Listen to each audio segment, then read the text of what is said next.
정말 너무너무너무나 끔찍한 현장이에요. 돼지들을 구덩이에 넣는 거죠. 엄청 많은 돼지들을. 한 마리 돼지랑 눈이 마주친 적이 있어요. 영상 속에서. 얼굴이라는 게 굉장히 실감이 나더라고요. 돼지한테 얼굴이 있고 아무것도 안 하고 살던 대로 살면 큰일이 난다는 감각?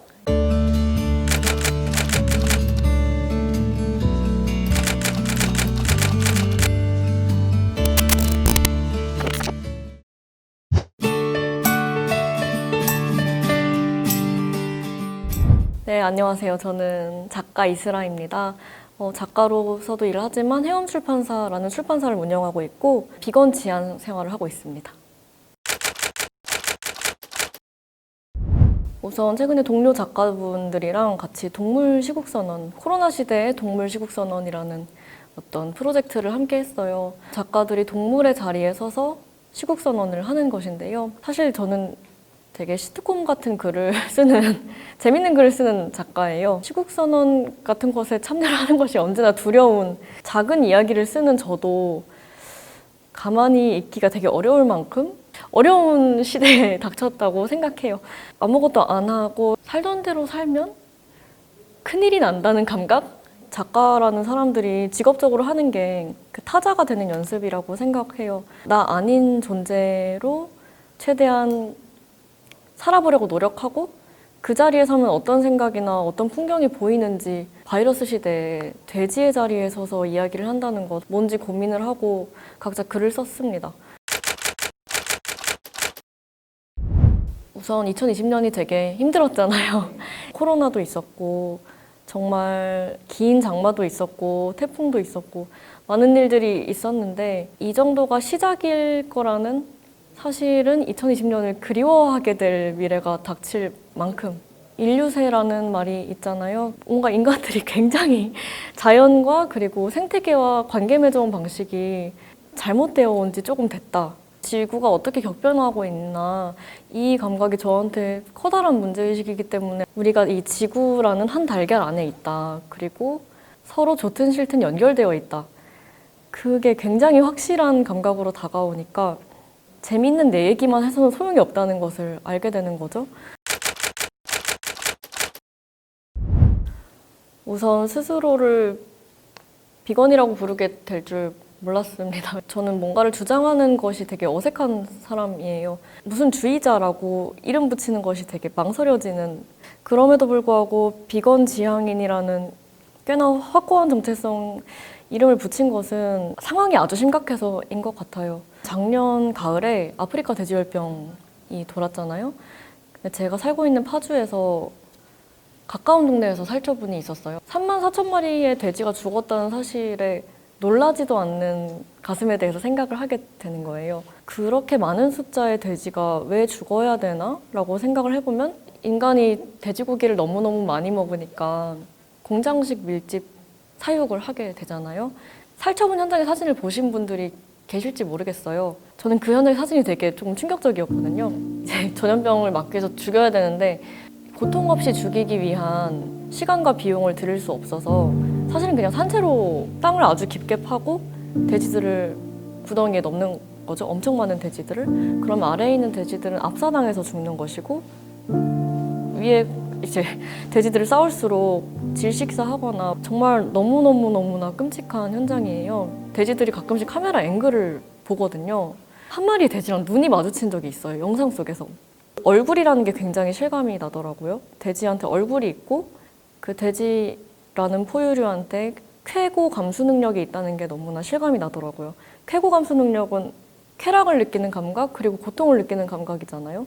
그러니까 돼지도 좋은 것, 편안한 것에 가까이 가고 싶고 무서운 것과 아픈 것, 위험한 것은 피하고 싶습니다. 사실 제가 키우는 고양이보다 돼지가 더 지능이 높잖아요. 엄청나게 고통스러운 환경 속에서 태어나고 키워지고 죽고 그것을 우리가 먹습니다. 그걸 먹는 인간의 건강에도 그렇게 키워진 고기가 아주 해로울 거라는 확신이 들었고 그런 생각을 하던 중에 아무튼 비건이라는 책을 읽게 됩니다. 저의 훌륭한 동지 김한민 작가가 쓴 아무튼 비건이라는 책인데요. 거기에 정말 훌륭한 말이 나옵니다. 책임감에 대한 말인데 책임감이 responsibility잖아요. 그것의 어원이 레스폰스랑 어빌리티가 합쳐진 반응하는 능력이라는 뜻이래요. 다들 알잖아요. 이렇게 어떻게 키우는지, 그리고 그게 얼마나 해롭고 비윤리적인지. 근데 그걸 보고도 바뀌지 않는다면 어떤 종류의 책임감이 너무 무뎌진 것이라는 느낌이 들어서 연상 능력이 전체적으로 떨어져 있는 시대라는 느낌이 드는 게 고기 사진을 되게 많이 찍고 올리잖아요. 사실 되게 깔끔한 비닐팩에 포장되어서 오기 때문에 고기가 소라는 감각, 치킨이 닭이라는 감각 이게 없는. 아이들이 어렸을 때 이게 소야? 돼지야? 하면 안 먹으려고. 맞아요. 아이들이 더 중요한 걸 안 잊은 채로, 그러니까 사실 어른이 될수록 퇴화하는 거죠. 아이들은 이거 소고기야? 그럼 이거 소였어? 라고 묻는 이 되게 자연스러운 연상 능력이 있는데 안 좋은 방식으로 둔해지고 퇴화해온 것 같습니다. 비건을 시작하게 된 계기 자체는 되게 끔찍한 현실 때문이긴 한데 막상 비건 지향 생활을 지속을 해보니까 정말 긍정적인 이유들만이 남는 것 같아요. 건강, 환경, 윤리 이 세 가지 모두 충족하는 생활이 비건 지향 생활인데 위 질환은 진짜 거의 사라져 있고 무엇보다 피부가 너무 좋아져서 보통 비건을 하면 되게 비실비실할 거라는 어떤 그 편견이 있습니다. 오히려 체내 단백질 수준이 더 늘었고 근육량도 늘고 그러니까 비건을 해서 절대 몸이 비실비실해지지 않는답니다. 이걸 강조하고 싶은데 그 다음에 환경에도 비건 지향 생활은 그 온실가스를 훨씬 덜 배출하고 담배보다 자동차가 기후 위기에 더 해롭고 자동차보다 육식이 훨씬 더 해롭습니다. 그리고 마지막으로 윤리적인 이유지요. 매번 끼니를 먹을 때마다 그러니까 뭔가 쉽게 먹을 수 있는 걸 절제하고 안 먹는 거잖아요. 근데 그것만으로도 내가 무언가와 연결되어 있다는 느낌을 가지게 됩니다.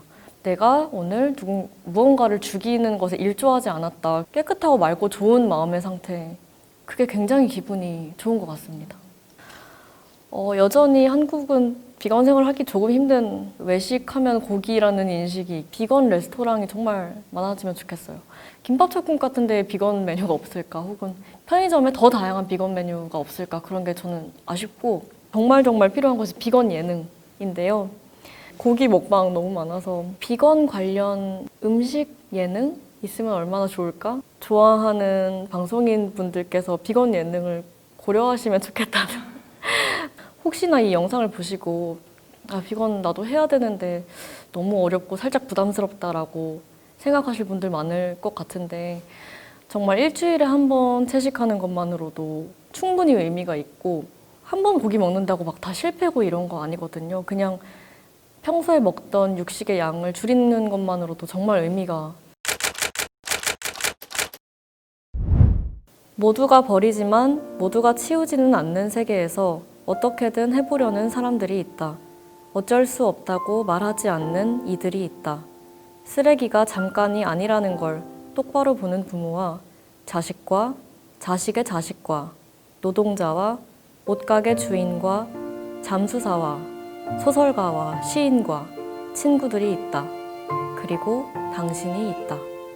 계속 비건에 대한 이야기를 했지만 사실 뭔가 쓰레기도 같은 맥락이라고 생각해요. 생태계에게 내가 어떤 악영향을 미치고 있는지 돌아보는 쓰레기와 부모와 시는 저희 엄마 아빠의 직업과 관련한 글인 것 같아요.